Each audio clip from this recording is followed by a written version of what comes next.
Brandon Cutler here from AEW, and I hope you guys have an awesome podcast with the MonsterCast.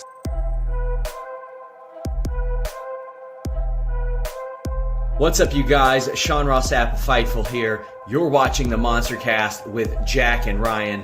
A big shout out to those fellas. Good people. Check them out.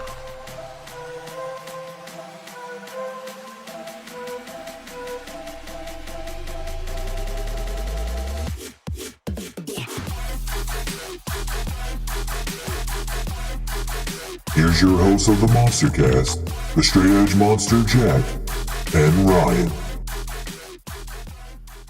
Hello everybody, I am the Straight Edge Monster, that is Ryan. This is the MonsterCast prediction sure to be wrong, Battle in the Valley by New Japan Pro Wrestling Edition. Let's get to it. There's a lot of matches, hope you guys enjoy it.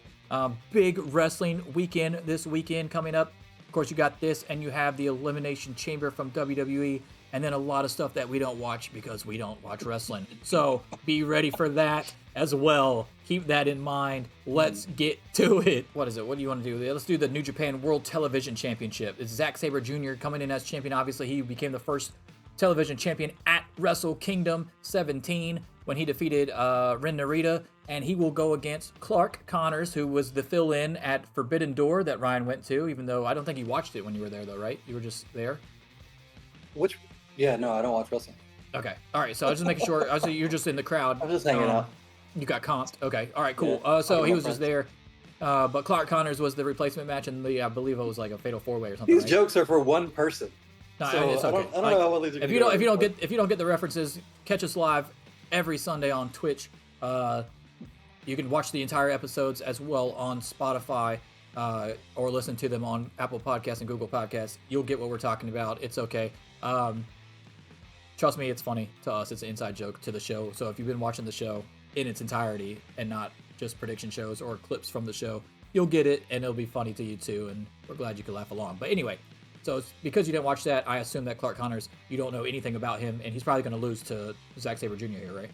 Oh, he's definitely going to lose to Zack Sabre Jr., but not because I don't know anything about him. He's going to lose because Zack Sabre Jr. literally just got the belt, and Connors is... They view him highly in Strong, but I promise that New Japan views Zack Sabre Jr. more highly broadly, and there's no way that they have him lose to Clark Connors this early on. Yeah, I got Zack Sabre Jr. winning here too, just because he just got the title not that long ago. He hasn't had too many defenses with it already either. I think Clark Connors is clearly just it's a nice name to be in that division, and I think he could potentially win the TV title eventually, but not right now. All right, next up we've got, let's see, an 8-man tag team match with Mascara Dorada, Josh Alexander, Adrian Quest, and Rocky Romero versus Kushida, Volador Jr., Kevin Knight, and the DKC. This one's actually a hard one to call for me. I think I'm going to go... Rocky Romero doesn't get a lot of wins anymore. I think I'm going to go Rocky Romero's team here with Josh Alexander, Adrian Quest, and Mascara Dorada. What do you think? Okay, so here's... Okay, the background to this is Rocky Romero beat Volador Jr. to take the historic welterweight title off of him in CMLL. So that's kind of why they're having this whole thing anyway.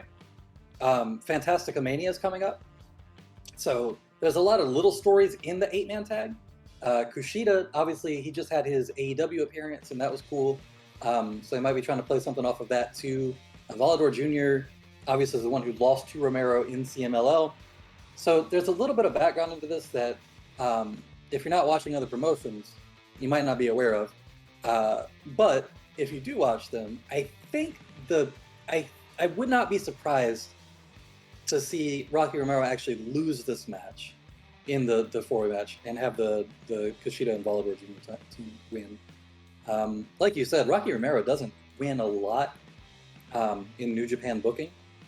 And since a lot of this is leading up to Fantastica Mania and that plot that they're trying to put together, I would not be surprised at all to see Volador Jr. actually win this, since he's got to get his win back over Romero in some sense to make it tied going into the into the Fantastic Mania. While I understand everything you just said, and it makes perfect sense, I think it would actually make more sense for New Japan to book their guy over this guy one more time before they book their guy over Rocky Romero to get the title back.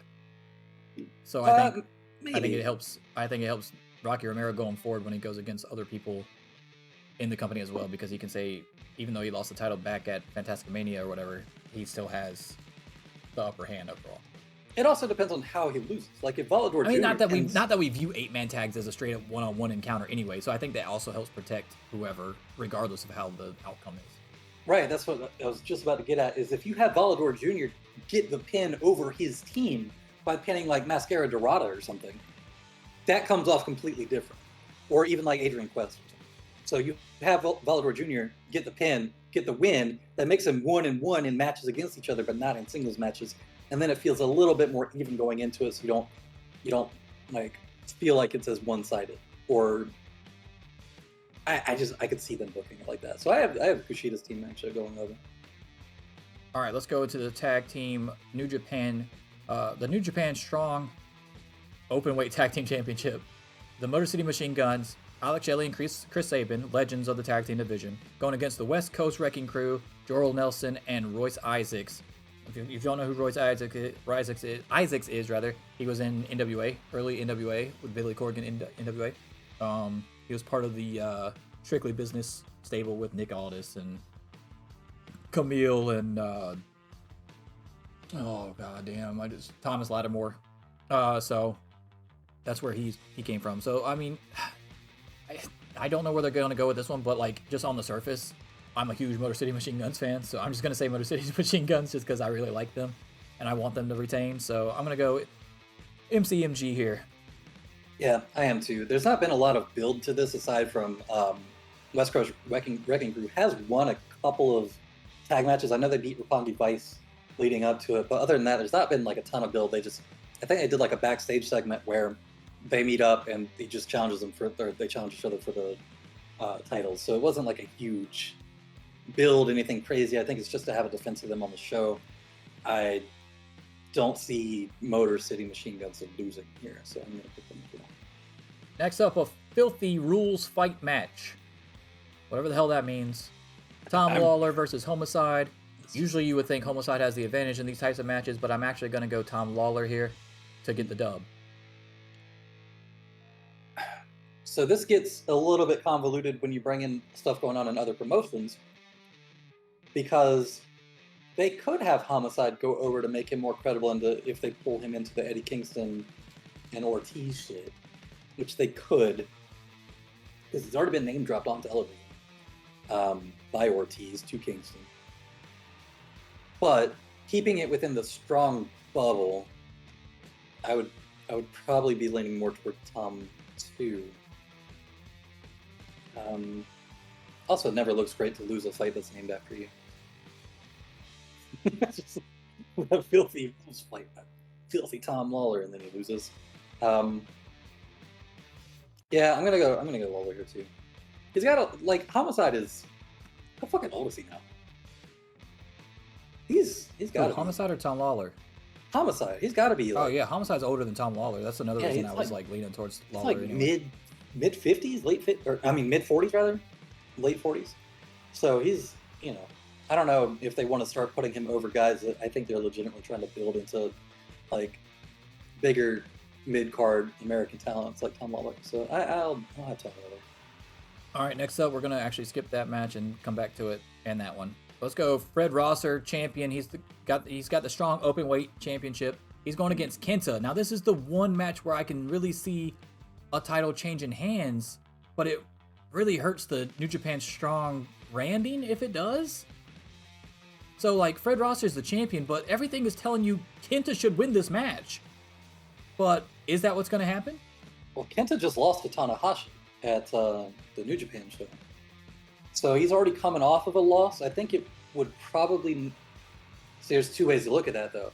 He's coming off of a loss, so having him lose again kind of buries him, or he's coming off of a loss, so having him win makes Rosser look worse for losing.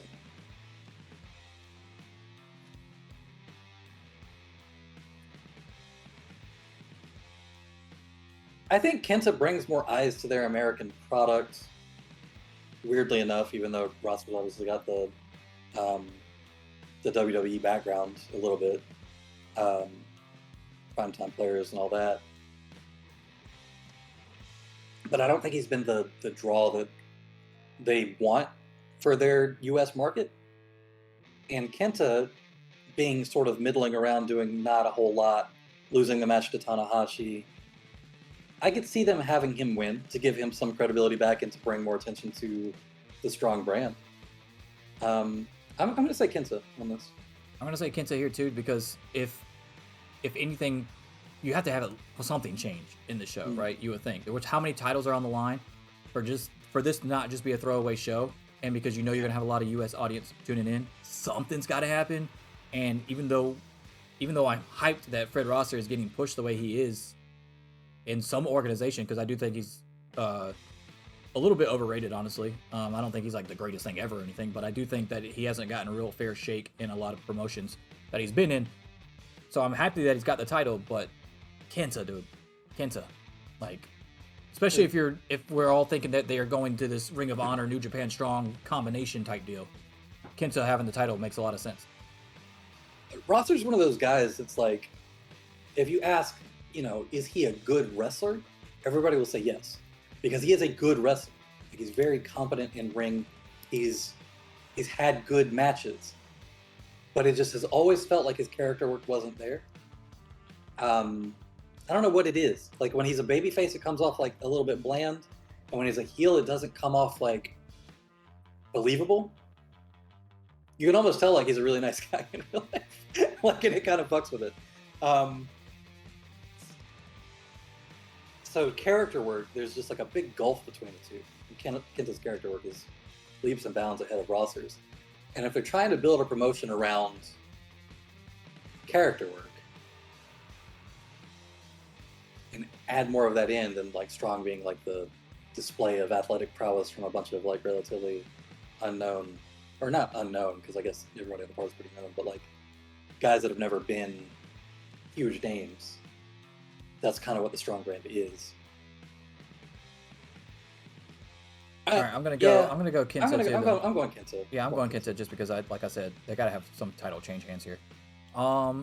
Let's move on to Jay White versus Eddie Kingston in a singles match. Of course, Jay White just lost the Loser Leaves Japan match with Hikuleo. So this is perfect because he has to come to the U.S. anyway now because he's abolished. He's been banished from Japan. So coming to the U.S. to fight Eddie Kingston. Welcome back. So who do you got winning this? This has been built up for a while, and now it's been pushed back to now Battle in the Valley because I believe Eddie had COVID at one point, and that's why it got pushed back. So does Jay White get back on the winning track, or does he keep losing? If he's going to WWE, like everybody thinks he is, I say he loses here. He puts out Eddie Kingston on the way out because it's just the right thing Paul to do. doesn't have an inside thing where FDR has to lose to Dragon Lee because he's coming to WWE, and we gotta make sure we beat those AEW guys before we come in here? I doubt it. Well, everybody doubted that too, but that was accurate. Well, nobody really knew Dragon Lee was really going there until after the match. Yes, but it was reported after the match that was the game plan though from Triple H, and everybody involved knew about it. I don't think Eddie would go for that.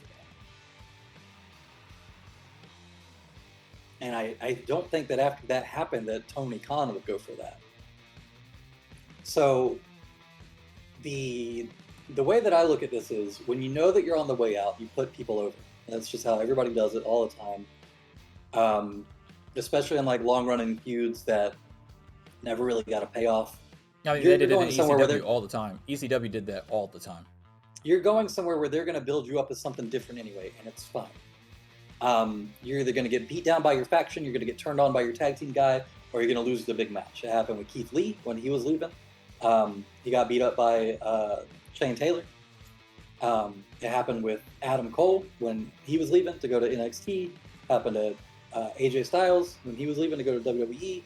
It happens all the time. Even Kenny Omega puts over Tanahashi on his way out to go to AEW. Like it's just how it goes.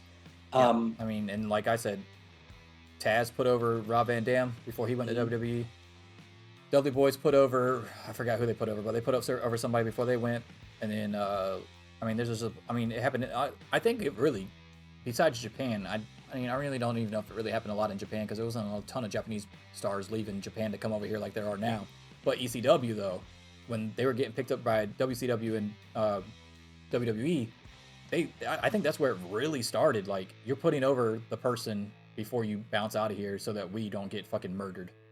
I blame Alundra Blaze for a lot of that. So, I mean, that's probably part of it. But, I mean, you know, even Bret Hart wasn't about to do it, and they made him do it. So, it's one of those things. If Jay's willing to put over Hikuleo on his way out of New Japan, I don't see him having a problem putting over Kingston on his way to WWE, because he plays the character that's been beaten and is like going crazy over the loss so well that losses never really hurt him. They just don't. So I think it's fine. I think I have Kingston winning this. I think it makes the most sense for, unless Jay White is staying in the US and working AEW and picking this back up with Kingston at some point in the future in AEW, I think Kingston goes over here to build back some of his credibility after the Black stuff, House of Black stuff.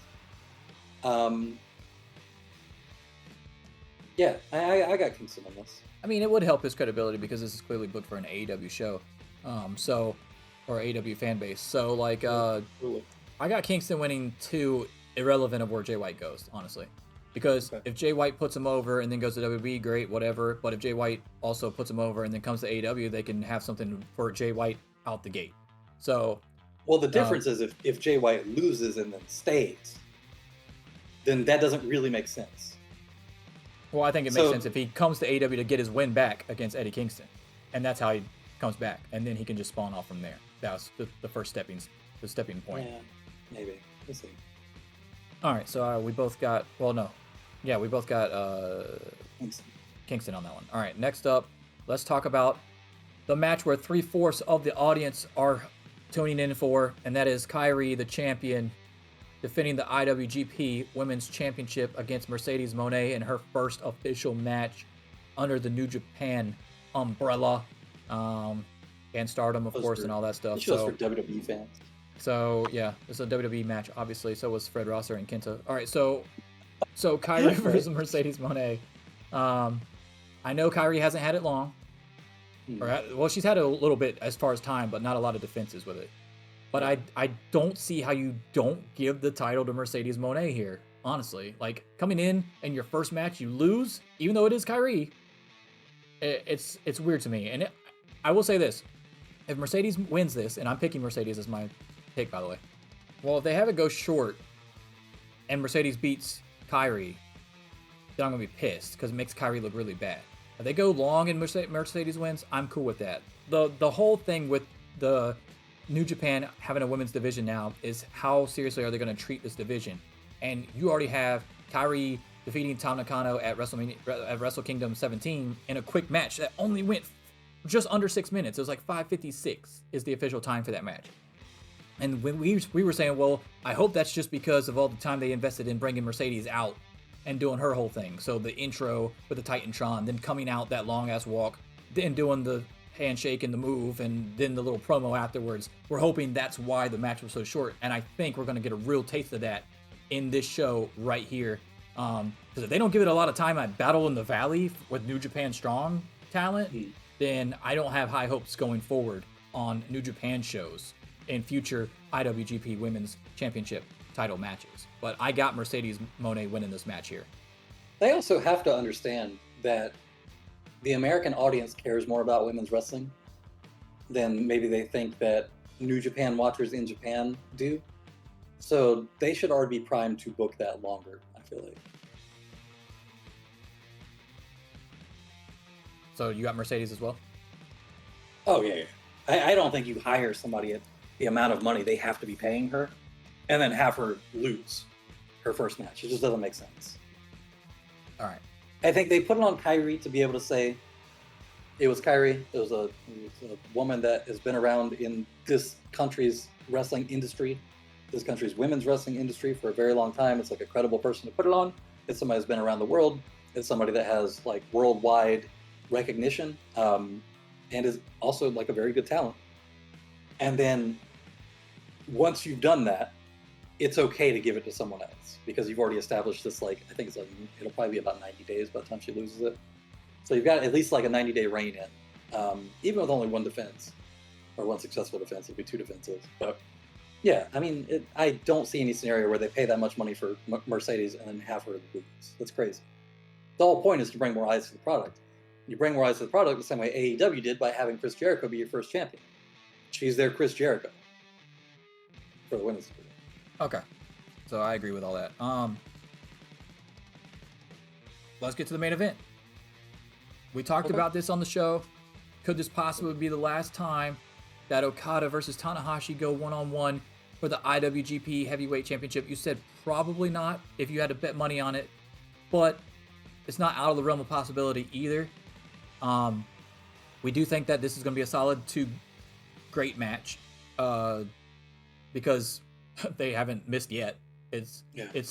We've been saying it since Wrestle Kingdom 10 that this is Rock versus Austin. Maybe even before that. I don't remember how long they've been feuding, but it's been a while. But this is New Japan's version of Rock versus Austin, but they've wrestled a lot more than Rock versus Austin because Rock and Austin had very short careers, whereas Tanahashi and Okada have had very long careers so far. But this is the ace versus the old ace versus the new ace, is in Ryan's opinion as well. So this is a big deal for us as just fans of New Japan in general. Like this is Andre Hogan, Rock Austin, that kind of deal, and we don't know when we're going to see it again. So this is going to be awesome. Now, I'm a huge Tanahashi guy, but I'm rocking the Okada shirt here on this prediction show because I do think Okada's going to win this, and also I don't have a Tanahashi shirt yet. So I'm going Okada for the dub on this and retaining the title, but I would not be shocked because Gato does some crazy shit sometimes. I'm not gonna lie, he does. Like, I wouldn't be shocked if Tanahashi won it and then held it till he lost to the winner of G1. Or I wouldn't be shocked if he lost it in the next big show and just dropped it right back to Okada. You never know. I don't know what he's thinking, but I do think it makes the most sense right now. If the reason that he won at Wrestle Kingdom, like you said on the show, was because it was to honor Antonio Inoki and all this stuff and taking it from the evil guy, like the evil gaijin, then why wouldn't you have him have a really decent sized run with it before he drops it again? Either to the G1 champion or even possibly all the way till next Wrestle Kingdom. So I would find it far-fetched for him to drop it here. So I'm going Okada over Tanahashi at Battle in the Valley in the main event for the IWGP World Heavyweight Championship. So here's the one little wrench in all that I didn't think about until afterward when we were talking about the live show. So, Battle in the Valley. Is it Okada showing up at the Noah show? Okada did show up at the end of the Noah show and beat down Kaito Kiyomiya. I was calling him Kaito, but Kaito Kiyomiya. So the Battle in the Valley show is February 18th, and the Noah show, where they're supposed to wrestle, Okada and Kaito, is February 21st. So I could see a scenario where, because of the attack at the end of the Noah show, Kaito shows up and makes Okada lose the title, which builds that whole match gives a lot more interest to it on the Noah side. Okada doesn't get hurt by losing a match. And also, him being that pissed off and coming into that match gives him a reason to go over Kaito without it making their guy look bad, without making Noah's guy look bad. So I could 100% see a scenario where Kaito somehow gets involved or distracts Okada or whatever, and then Tanahashi wins off of that. Tanahashi ends up the champion, has another little short run in, sort of the twilight of his career. Okada gets into super pissed Okada mode, goes and just beats the absolute shit out of Kaito in his Noah match because he calls him to lose the belt.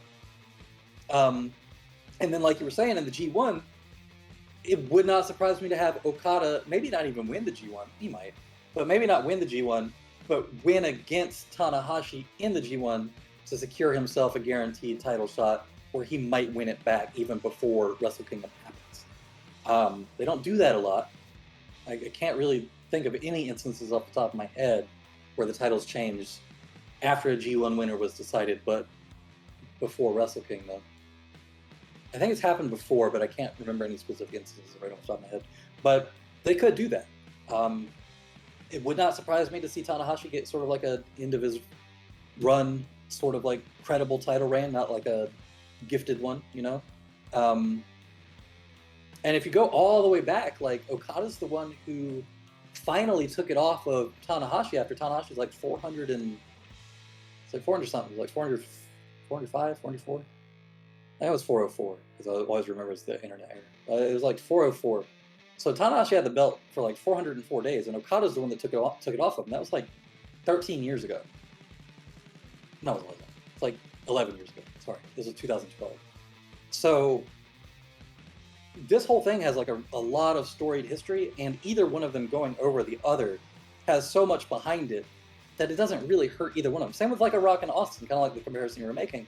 If The Rock wins, it doesn't do anything to diminish Austin's anything, and same way the other way around. So yeah, I could see like a Kaito interference fucking up the match, Okada losing, that building his rage for the Noah match as justification for him going over Kaito, basically saying like, Kaito, you fucked in the wrong hornet's nest and now you're done.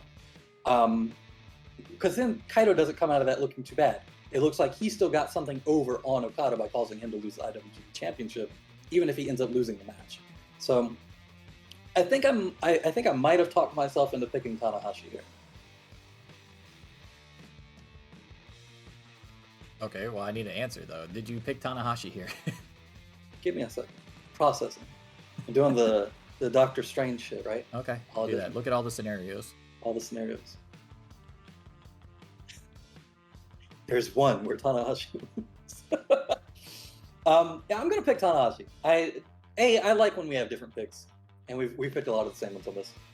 And B, it's just a plausible scenario with the match that he has coming up. So, all right, there you have it. If you enjoyed this video, hit the like buttons. Consider subscribing to the channel for more prediction shows. They're exclusive here on our YouTube channel. Also, tell us your predictions in the comments below. And don't forget, you can catch our actual weekly live show every Sunday on Twitch. Also, that link will be in the description below, and the merch link will be in the description below. And if you want to listen to just the audio version, or the entire video and audio version after the fact, if you can't catch us live, you can catch that on Spotify, Apple Podcasts, or Google Podcasts. So we appreciate all the support and hope you guys enjoy Battle in the Valley, especially you AEW fans out there, because this was booked for you. Deuces.